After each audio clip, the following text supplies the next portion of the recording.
ಪುಣ್ಯಭೂಮಿಗೆ ಹಾಗೂ ಕರ್ನಾಟಕದ ಪ್ರಜೆಗಳಿಗೆ ನಾನು ತಲೆಬಾಗಿಸಿ ನಮಸ್ಕರಿಸುತ್ತಿದ್ದೇನೆ.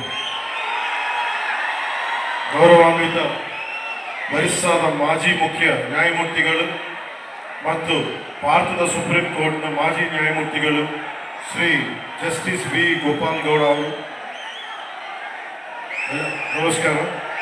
ಗೌರವಾನ್ವಿತ ಕೇಂದ್ರ ರಾಜ್ಯ ಸಚಿವರು, ರೈಲ್ವೆ ಸಚಿವಾಲಯ ಮತ್ತು ಜಲಶಕ್ತಿ ಸಚಿವಾಲಯ ಹಾಗೂ ಸಂಸದರು, ತುಮಕೂರು ಲೋಕಸಭಾ ಕ್ಷೇತ್ರ ಶ್ರೀ ವಿ ಶ್ರೇವಣ್ಣ ಅವರು, ಗೌರವಾನ್ವಿತ ಸಂಸದರು, ಕೋಲಾರ ಕ್ಷೇತ್ರ ಶ್ರೀ ಎಂ ಮಲ್ಲೇಶ್ ಬಾಬು ಅವರು, ಗೌರವಾನ್ವಿತ ಮಾಜಿ ಉಪಸಭಾಪತಿ, ಕರ್ನಾಟಕ ವಿಧಾನಸಭೆ ಮತ್ತು ಮಾಜಿ ಶಾಸಕರು, ಚಿಂತಾಮಣಿ ಕ್ಷೇತ್ರ ಶ್ರೀ ಎಂ ಕೃಷ್ಣಾರೆಡ್ಡಿ ಅವರು,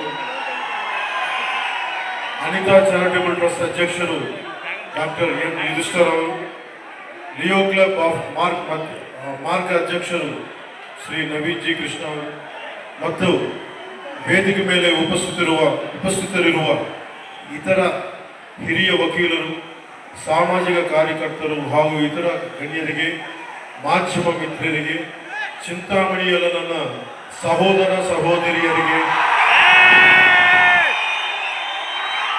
ಸಾರ್ವಜನಿಕರಿಗೆ, ನೇರ ಪ್ರಸಾರವನ್ನು ವೀಕ್ಷಿಸುತ್ತಿರುವ ಜನರಿಗೆ ನನ್ನ ಹೃದಯಪೂರ್ವಕ ನಮಸ್ಕಾರಗಳು. ఇక్కడికి వచ్చిన అభిమానులకి, జన సైనికులకి, ఆడపడుచులకి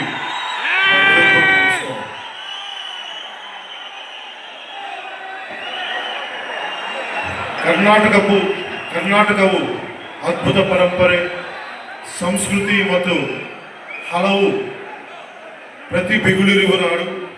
ಜಗತ್ತಿಗೆ ಅವರ ಇಂಜಿನಿಯರಿಂಗ್ ತೇಜಸ್ಸು ಮತ್ತು ದೃಷ್ಟಿಕೋನದಿಂದ ಭಾರತದ ಮೂಲ ಸೌಕರ್ಯವನ್ನು ಬದಲಿಸಿದ ಭಾರತ ರತ್ನ ಮೋಕ್ಷಗುಂಡಂ ವಿಶ್ವೇಶ್ವರಯ್ಯಂತಹ ಮತ್ತು ಅವರ ರಚನೆಗಳ ಮೂಲಕ ಮಾನವೀಯತೆ, ಸಮಾನತೆ ಮತ್ತು ಸಾಮಾಜಿಕ ನ್ಯಾಯದಂತಹ ಮೌಲ್ಯಗಳನ್ನು ತಲೆಮಾರುಗಳಿಗೆ ಪ್ರೇರಣೆ ಕೊಟ್ಟಿರುವ ಪ್ರಸಿದ್ಧ ಕವಿಗಳಾದ ರಾಷ್ಟ್ರಕವಿ ಕುಪ್ಪಳಿ ವೆಂಕಟಪ್ಪ ಪುಟ್ಟಪ್ಪ ಕುವೆಂಪು ಅವರಂತಹ ಮಹನೀಯರನ್ನು ಕೊಟ್ಟಿರುವ ನಾಡು.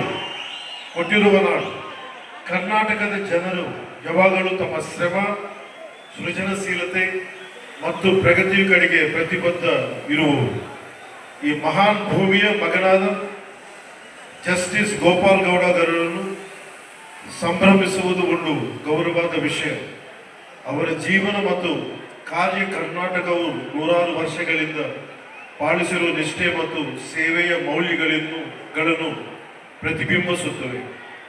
ಗೌರವಾನ್ವಿತ ಜಸ್ಟಿಸ್ ವಿ ಗೋಪಾಲ್ ಗೌಡ ಅವರು 75ನೇ ಜನ್ಮದಿನ ಆಚರಣೆಯ ಈ ವಿಶೇಷ ಸಮಾರಂಭದ ಭಾಗವಾಗಿರುವುದು ನನಗೆ ಅಪಾರ ಸಂತೋಷ ಮತ್ತು ಗೌರವವಾದ ಭಾವನೆಯನ್ನು ನೀಡುತ್ತದೆ.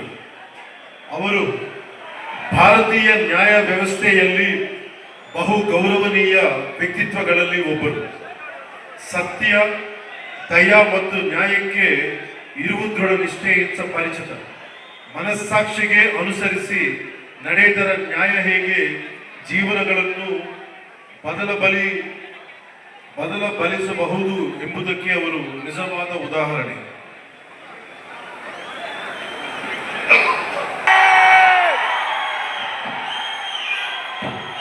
తన జీవితాన్ని ఎలా జీవించాలి, పదవిలో ఉన్నప్పుడు తన శక్తిని ఎవరి కోసం ఉపయోగించాలి, పదవి దిగాక కూడా తన గళం ఎవరి కోసం వినిపించాలన్న ప్రశ్నకు సమాధానం మన కళ్ళ ముందే నిలబడిన ఒక వ్యక్తి రూపంలో ఉంది.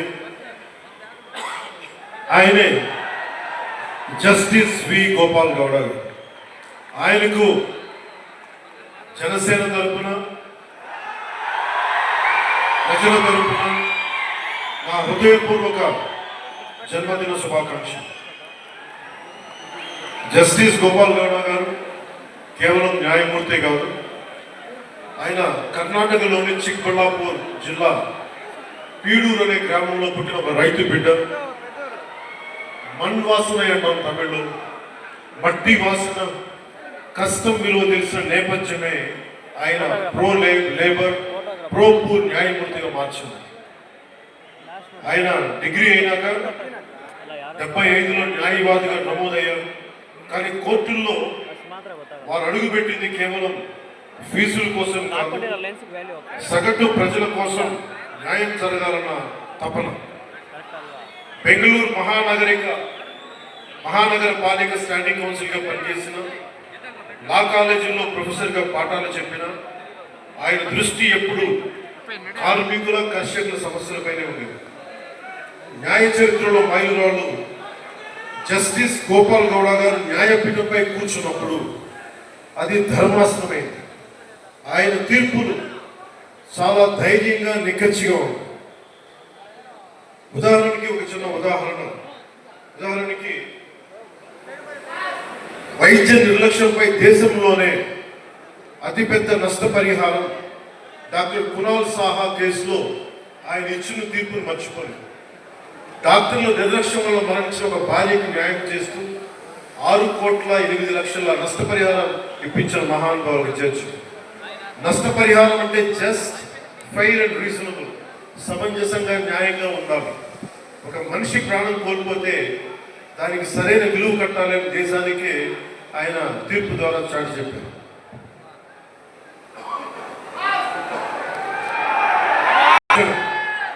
ఒక హైకోర్టు తీర్పును కొట్టివేస్తూ కార్మికుడికి అక్రమ తొలగింపులకు పరిహారం బదులు ఉద్యోగం పునరుద్ధరణ, రీఇన్స్టేట్మెంట్ తప్పనిసరి తేల్చెప్పారు. కార్మికుడికి ఉద్యోగం అంటే కేవలం జీతం కాదు, అది అతని గౌరవం, అతని భద్రత నిరూపించింది. రైతు భూముల్ని ఒక రక్షకులుగా, పాత చట్టాల పేరుతో రైతుల భూముల్ని లాక్కోవడం ఎంతవరకు ధర్మం?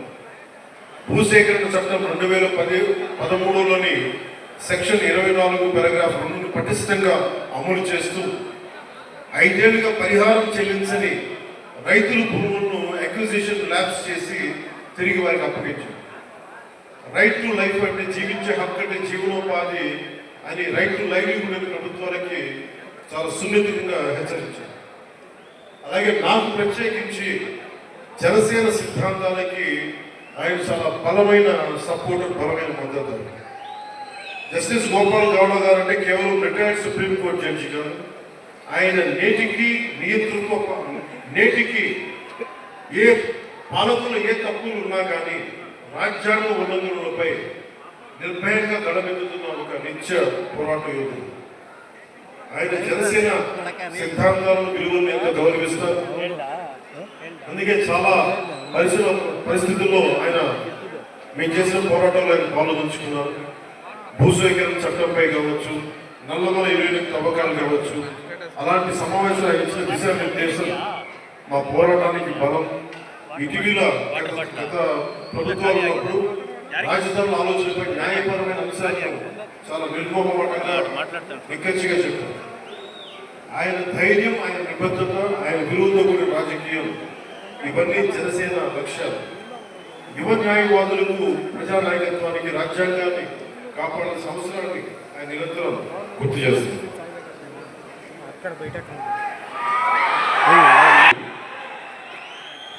కామనాలిటీ ఏంటంటే యువత, మహిళలు, రైతు, కర్షకులు, అలాగే పర్యావరణం.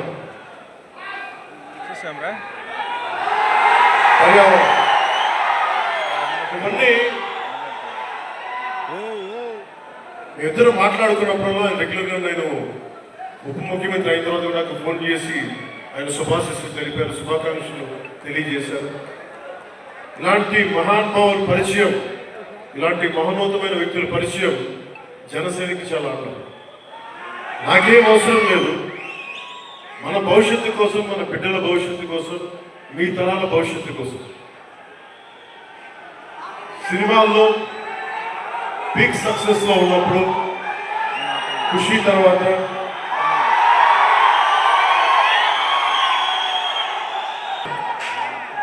సినిమాల్లో మాట్లాడటం ఒక విధానం అయితే 2-3 గంటలు ఎంటర్టైన్మెంట్ అయిపోతుంది, కానీ ఆ స్ఫూర్తి జీవితం తీసుకుంటే ఎలా ఉంటుందని 2000 ఆలోచిస్తే ఈరోజు కొద్దిగా ఫలితం చూస్తుంది.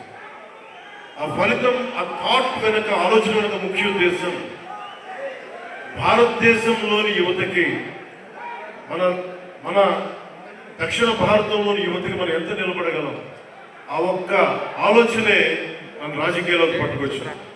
అలా రాజకీయాల్లోకి వచ్చినప్పుడు గోపాల్ గౌడ గారు లాంటి వ్యక్తులు నిరాశ నిస్పృహతో ఉన్నప్పుడు, ఓడిపోయినప్పుడు నా భుజం తట్టి నువ్వు బలంగా ఉండు, మంచి రోజులు వస్తాయని చెప్పిన బలమైన వ్యక్తులు.